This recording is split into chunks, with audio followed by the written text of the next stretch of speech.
Hello everybody, welcome to the Wonky Angle, where I talk about electronic music, both new and old.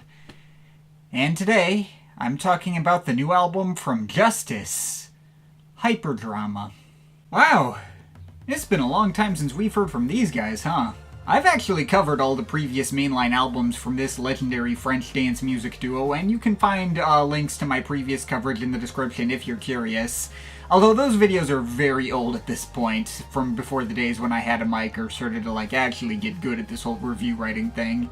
So for the sake of making things easier for new viewers and getting my thoughts down in a way that's easier for me to watch back on, I may as well recap how we got here. I can't imagine a single person who watches my channel needs me to tell them about how they first broke onto the scene with such a massive unignorable bang in 2007's Cross, and how they became dance music superstars pretty much overnight. That project is already often considered one of the greatest electronic records of all time, still gets regularly talked about to this day over a decade and a half later.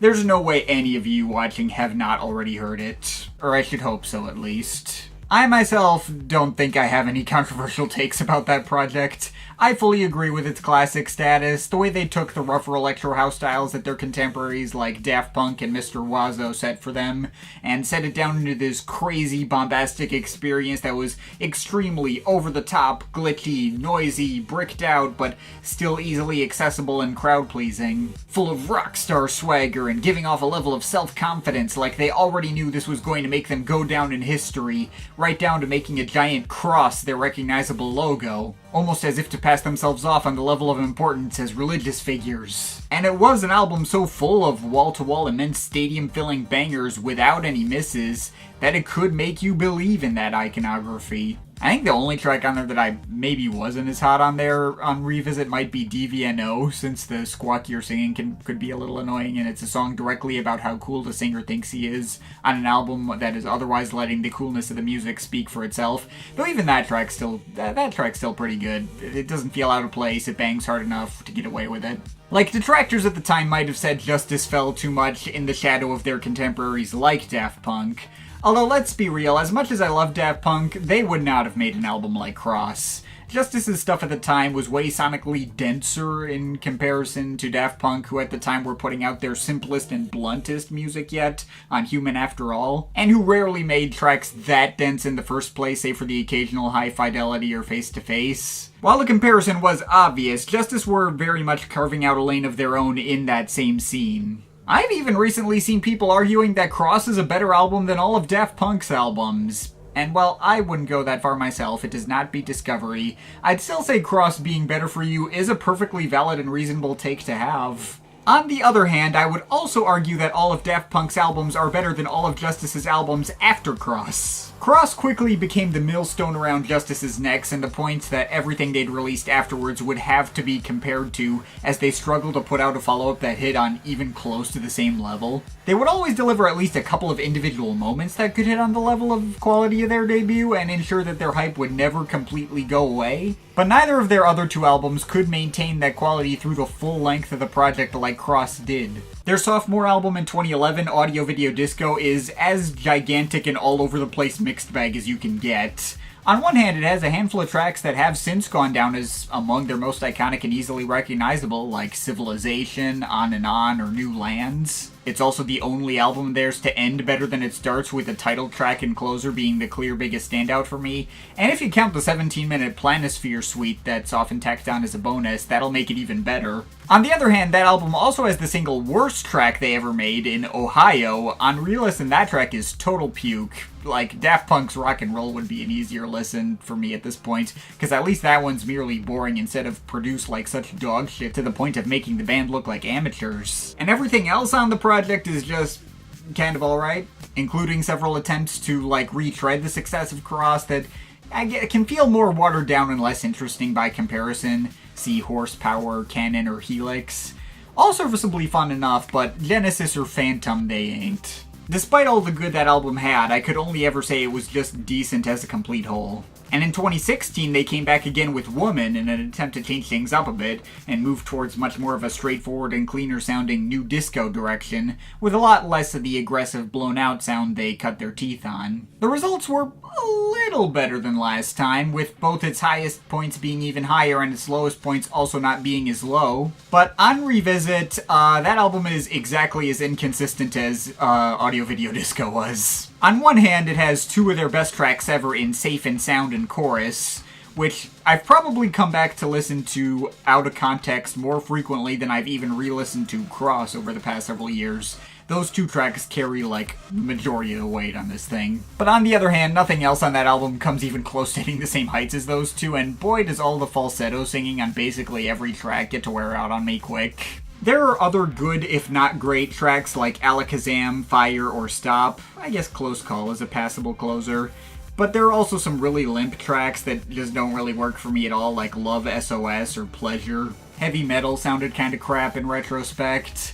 Also, surprisingly, really did not care for Randy on revisit either. Like, that one might have a good punchy melody to it and bang just hard enough where I can see why it would be a highlight for others, but that might also be the corniest and least cool track they ever did. It's just this whole smarmy, oh, stop being so down, get happy and find yourself a lover type tune that it feels like they're talking down to you. Yeah, no, that was actually really obnoxious to be hearing in 2024, I'm sorry. So that's what's led us here. Now it's been 8 years since Woman dropped, and while they haven't gone completely silent, they put out a Grammy-winning live album called Woman Worldwide, and one half of the duo, Gaspar Auger, put out a decent solo record, which I covered into some Stuff I Missed segments that I will also link in the description. But that's about all we've heard from them since. Justice may not release things often, but that's to make sure when they do release something, it's going to be a big event that has everyone looking. And going into this latest album, Hyperdrama, which they've been teasing for a few months, I have to say, off the promise of the singles they dropped beforehand, I had a bad feeling about what I was getting into here. They led off with 2 tracks at once. One was an okay if bland and forgettable Tame Impala collab called One Night All Night, and the other was Generator, a track that, despite a strong second half with lots of nice orchestral string backing, also had a really weak first half that felt like it was trying to be this kind of like industrial banger a la Gesaffelstein, and not really sticking the landing that strongly. And both dropping at the same time made the latter feel like it was just trying to deliver something safe and crowd-pleasing, but maybe wouldn't be as indicative of what the full album would be like. Compared to AVD leading off with Civilization and Woman leading off with Safe and Sound, them trying to sell us on a new album with tracks this tepid and lacking in impact read to me as a bad sign right off the bat. And they kept dropping singles after that too, including an instrumental called Incognito, which was a track that existed, and a collab with Miguel called Saturnine, which was a track that existed. All these tracks and none of them inspiring any kind of hype in me like I'd actually want for new Justice tracks to do. They all felt like some of the middle tier runoffs from Woman at best, and they did nothing to quell my fears for this album. I was very much going into this with the same sinking feeling that I had while the Chemical Brothers were rolling out For That Beautiful Feeling last year. And honestly, I had a lot more of a sinking feeling about this album than I even did for that one, gearing myself up for not only a disappointment, but also one that I had a feeling the band's core fan base would very much be disagreeing with me, not unlike what happened with For That Beautiful Feeling. And this time I don't have Mark from Spectrum Pulse to back me up and inadvertently make the people who really like that album think they were in the minority when in reality they were absolutely not. And I was like, man, it's gonna be one of those videos again, huh? I guess we'll see how it goes, and then I'll be glad I'll be getting the extra ad revenue or something. So, when the album dropped, I braced myself and jumped into Hyperdrama. I've now been sitting with it for a few days, have listened to it like 6 times at this point, and well, I'll say this, it's not as bad as I was expecting it to be. It's definitely not a letdown in the same vein as For That Beautiful Feeling. They're not out here turning in work that, like, actively feels unfinished like that one did. In fact, there are some specific aspects about Hyperdrama that I feel are better executed than either AVD or Woman. As it turns out, my lukewarm impression of the singles didn't really matter as much as I was expecting it to, since this might actually be the first Justice album that's actively better taken as a complete whole than if you take tracks out of context. It feels like a lot more emphasis was being put on the overall flow of this project and getting tracks to segue well together and complement each other rather than getting them to stand on their own as individuals. And sure, Cross segued all its tracks together too and got them to feel like they were adding up to a cohesive experience, but it's not to the same extent as this one. you could still very easily take most tracks from Cross out of context and have them hit pretty much the exact same way as if you heard them in the album. Hyperdrama songs, meanwhile, actively benefit from the sequencing and flow to the point where it's even necessary for many of these tracks to even work at all. So in that sense, this was technically a pleasant surprise coming out of my very low expectations. However, I can't say that the lack of impact that the singles left doesn't matter at all. For what this album improves in terms of flow and full album structuring, that change in focus also comes with a clear downside of lacking any single track that could stand among their best tracks ever. Sure, it was somewhat comforting to find out that no single on its own could have successfully sold me on this album, or properly done it justice, as it were. And it's also nice to report that there's no absolute clunkers or skips here on the level of an Ohio or even a Love SOS. The gap in quality between the best and worst tracks is notably narrower here than it is on any of their previous albums. But there's no great songs here either. To me, the best track on this album is the opener, Neverender, also a collab with Tame Impala. It's really nice, has a really solid hook and puts me in a good mood, has that kind of lightly psychedelic vibe that Tame Impala's music can do for me without feeling like a B-side. Maybe it's the kind of thing that could have theoretically fit on Currents back in the day and even decently held its own against some of that project's better tracks, thanks to the strength of the pop hook, which that album didn't always have that much, I guess. I don't know, I haven't listened to Currents in a very long time. You can take me with a grain of salt on that comparison. However, it's still just a very good song and not a great one. It still feels really low stakes in comparison with the big singles from their previous albums and doesn't carry the same weight or feeling of importance. Am I most generous, it's on the level of a track like New Lands or something, and it would not make my top 10 favorites from them. I don't know if this would have sold me on the album either had it been released as a pre-album single. At the very least, the flow and sequencing of the album does also mean most of those pre-album singles did hit better in context than they did when taken on their own. And the biggest grower out of those tracks was the actual lead single, Generator. I was absolutely correct in my assumption that through releasing at the same time as One Night All Night that they were hedging their bets and giving us the one track most likely to be a safe crowd pleaser in case the track more actually indicative of the full album's average sound didn't go over as well. And sure enough, there's no other track on the album that comes close to being that heavy or hard-hitting. Though that fact in itself was also exactly what allowed this track to grow on me as much as it did after hearing it in context. If Generator were on Cross, the change in production style would be grossly out of place and it would have been the worst track on that album as a result. But on here, surrounded by all these other much lighter and lower key mixes, it has the space to actually leave more of an impact that it probably wouldn't have been able to do otherwise. Also, again, the whole second half with all the string washes is the key to this track, cementing his status as a notable highlight. I think at this point it's grown on me enough for me to mark it as, I think, my second favorite cut here. I also quite like the following track, Afterimage. Instrumentally and even melodically, it's basically a mix of elements from the previous two tracks, seemingly more designed as a device to advance the album's flow and cohesion. But it still hits about as well, and being the only track with female vocals, care of Ramon, is a refreshing little change of pace. One Night All Night did not grow on me hearing it in context. I still think it's pretty bland and by the numbers as far as this kind of new disco cuts go, and the hook, while serviceably catchy, isn't as strong as Neverender. But it's not one of the worst tracks here either. It's fine. It still flows well into the surrounding tracks. I don't skip it. This being the track chosen to set people's expectations for the album makes sense to me. Anyway, next we got Dear Alan, our standard Giorgio Moroder pastiche with all the spacey synth arpeggios and thick bass lines with a whole little sidetrack section that has a section kind of like the I Feel Love synth bass line that's like being gradually sped up. That track's fun. I like it. One of their strongest attempts at recreating Giorgio style to date. Also, given the voice pads on this track are sampled from an old solo track by Chris Rainbow, who is best known for being in the regular rotation of singers for the Alan Parsons Project, I wonder if the Alan referred to by the track title is in fact meant as a reference to Alan Parsons. If so, extra points for that as well. I appreciate that little nod. And that transitions directly into Incognito, a track that I also didn't really think much of when it was dropped as a single, but definitely hits better in fuller context. The sharper synth progressions and off-kilter vocal samples that form the track's core groove does sound like plenty of other tracks I've heard out of Justice over the years, although the random change-ups into band arrangements are cool, like those flashy sections with the totally different beat patterns which the track begins and ends with, or some sidetracks into regular drumming and electric piano passages that I guess do give me a little more of those Alan Parsons Project vibes, or maybe some Supertramp vibes, which I can definitely fuck with.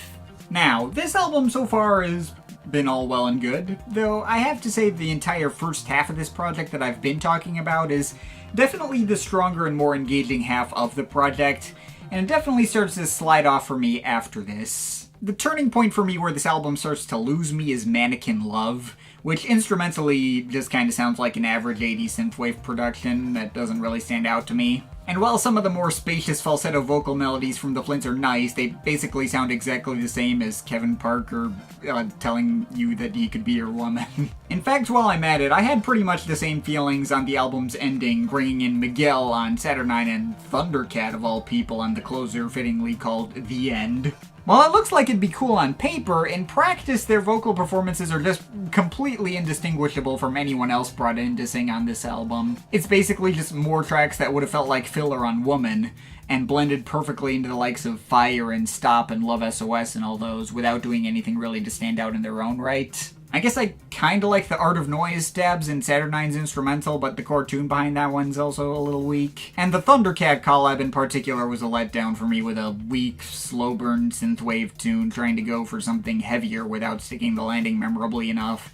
Ended up finishing this project on a bit of a sour note, which also felt a bit too drawn out for its own good. Though perhaps more interestingly, coming in between these tracks is a whole run of 4 wholly ambient, or at least ambient-leaning tracks in a row, which isn't something I've really heard Justice try in quite this way before, unless you count what Gaspar Roger did on his solo record. There was quite a bit of similar stuff there. In theory, that sounds like the kind of thing that would appeal to me even more, although I've also semi-recently come off the heels of spending half a year putting together a lengthy series looking at the work of Tangerine Dream, and while I can appreciate Justice's attempts to try out this style, they don't really put that unique a spin on it. Tracks like Muscle Memory and the interlude Harpy Dream, which is really just the outro of Muscle Memory separated into its own 30-second track for some reason. They just hit you with lots of blocky, semi-distorted synth chords that I guess feel like Justice trying to do some more synthwave type shit and incorporate it into their own style a bit more, which I guess is respectable enough, but all completely falls into the background without me noticing half the time. The track Explore theoretically could have worked better in that way, as it has a bit more drive behind it and some more like cinematic synth atmosphere that Tangerine Dream and Vangelis did well. But that track gets totally ruined for me by this entire spoken word passage, care of Kanan Moccasin, which is so freaking on the nose and trying to be cinematic that it becomes outright laughable and prevents me from being able to take the track seriously to any capacity.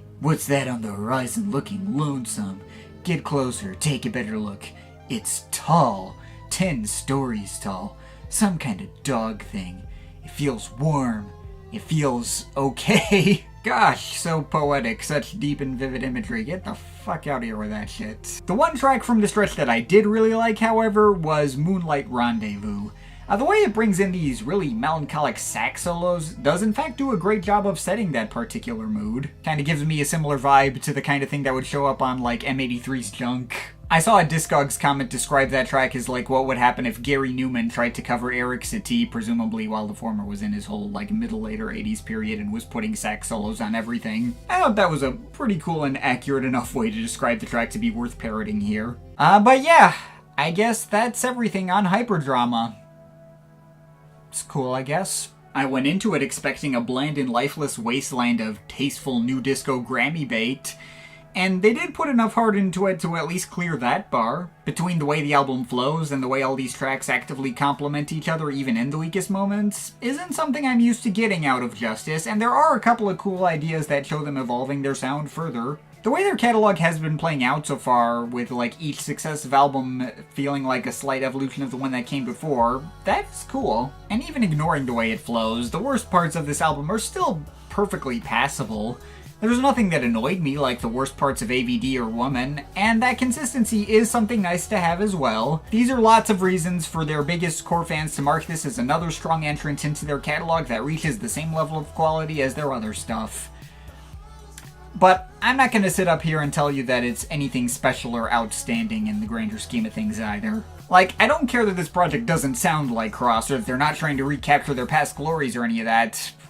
Change is all well and good. But what they're doing isn't anything all that interesting or stand out in the grander scheme of these genres. The hooks are fine, the disco grooves are fine, the progressive synth pieces are fine, all of it is fine, but nothing is exemplary. It still kind of comes off as a kind of a bland attempt at doing something more tasteful that, you know, I'm sure the Grammys will be immediately eating up regardless. Maybe all this will sound great to you anyway. Maybe you don't need anything else beyond what they delivered here. If so, continue to hold this stuff close to you and ignore what I happen to think about it. I mean, I guess I'm happy to get more than what I personally bargained for. I think I like it a little more than Audio Video Disco and a little less than Woman, but also I think I enjoy all three of those albums around the same amount. They just got to that same point in a different way this time. At the end of the day, this album's decent. It's not going to ruin your life or change your life. There's nothing that offends and there's nothing that transcends. It's just perfectly fine. And I'm overall feeling a 6.7 out of 10 on it. But of course, this is all just my opinion. You can feel free to disagree with it, but I'd like to hear your thoughts, so leave the comments in the comment thing down there. Shout out to my Patreon supporters, they're awesome people. You want to add yourself to that list or make me review something. Link to my Patreon is in the description. But yeah, that's pretty much it. That's all for today. See you next time.